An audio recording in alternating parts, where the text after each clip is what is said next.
ಆ, ನನ್ನ ಮನಸ್ಸು ನನ್ನ ವಿರುದ್ಧ ಯೋಚನೆ ಮಾಡಲಿಲ್ಲ ಅಂದರೆ ಏನು ಕಷ್ಟ ಬಂದರೂ ನಾನು ನಿಭಾಯಿಸ್ತೀನಿ ಅನ್ನೋ ನಂಬಿಕೆ ನಮ್ಮ ಮೇಲೆ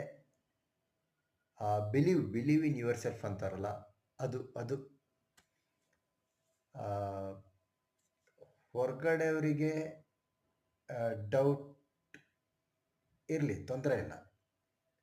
ನನಗೆ ನನ್ನ ಮೇಲೆ ಡೌಟ್ ಇರಬಾರ್ದು. ಎಲ್ಲಿ ನನಗೆ ಡೌಟ್ ಇರುತ್ತೋ ಅಲ್ಲಿ